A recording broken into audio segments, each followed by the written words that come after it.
How has the atmosphere in hospitals or doctors' offices changed since the onset of the pandemic? Well, the stress level is significantly higher. That's kind of when everything sort of shut down, and mostly all we were seeing really was COVID. And then things like started coming back in, some really, really sick patients who didn't want to come to the hospital.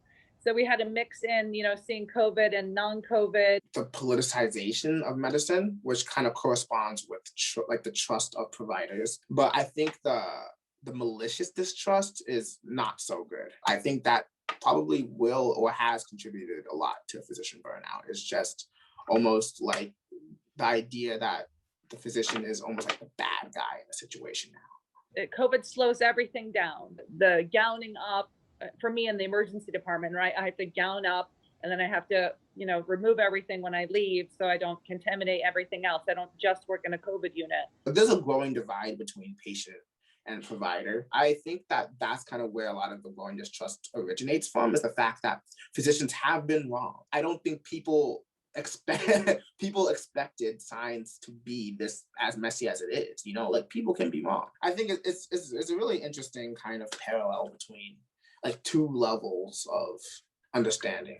And also the flow of the whole department is slow, because when we're suspecting COVID, we can't have an admitted patient move to their rooms until we have a confirmation. And unfortunately, where I am, that takes, sometimes 2 hours, but mostly 4 hours, sometimes 6 hours to get that result. There's limited access to primary care physicians or specialists because of COVID.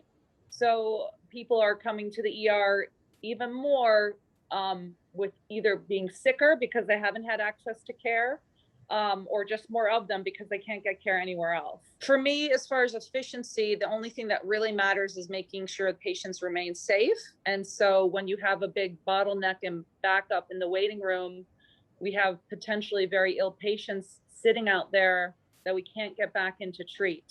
How would you feel like your attitude towards your job or your work has changed since the start of COVID? My attitude of medicine's changed in the sense of like, I've gained a much greater appreciation for like what health and what healthcare is supposed to do for an individual. We were not feeling protected or supported. And now it's turned into, this is never going to end. It's not until you like go into a clinic and you see a patient and then you like understand the dynamic between the patient and the family and his home and his environment and the physician and the medicines that he's taking and everything, like where he comes from. Like, all of these play a role into like, wow, like medicine is like really messy, but it's more of an art than it is a science. Before COVID, my hospital never went on diversion. We always had beds. We never went on hospital diversion. We never went on ER diversion. Mm-hmm. We are on diversion all the time now. You just don't know when the whole hospital is going to be on diversion because there's no beds. And then you know that the whole day is going to be an onslaught of patients waiting to see you. And that's stressful. There is dread involved because you just feel like you're never going to clear the waiting room. It's been like almost like a fire on my feet to make sure I'm learning this stuff well, because I'm not learning this stuff just to become a doctor or just for the paycheck. If you could compare your job and what it entails in like January of this year, January of last year, how would you say it's changed, or what are the greatest changes? It's much more cumbersome. There's just so many more steps from, the masking. It takes a lot of time. There's no doubt about that. The amount of time that's involved on every single workup has more than doubled. Scientific communication is becoming very, very popular. It's like it's a new trend, where like people not only want to learn medicine, but they want to learn how to deliver medicine to the population. They want to learn how to write about medicine, about how to speak about medicine, how to speak about science. Yeah, it's a bonding experience, I guess, shared trauma. Yeah. I think that a lot of students can sense the stress that some of these doctors are facing, and some of the attendings are facing.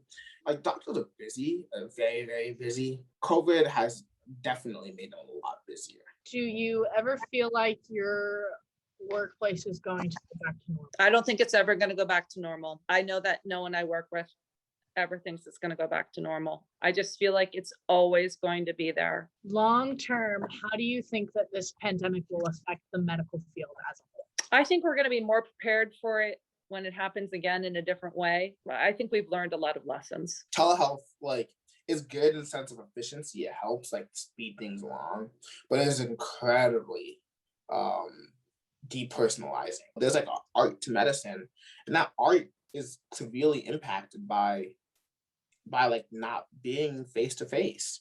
A patient becomes more of a list when they're not seeing them face to face, which is incredibly depersonalizing. And I think it's a very common thing that's been happening, but COVID probably has expedited that. What is your biggest concern about the future of the field? I worry when the patients don't want to participate in the safety of my department. I don't want it to turn into a hostile area. I'd like to be able to keep it calm and collaborative. But at the same time, I do think there's like, in the same vein, a growing depersonalization with physician-patient relationships. And I think that does have the potential to really backfire on us, especially if people don't understand like why this is happening and fix whatever is making physicians tired or exhausted or stressed or burnt out or angry at their jobs, you know.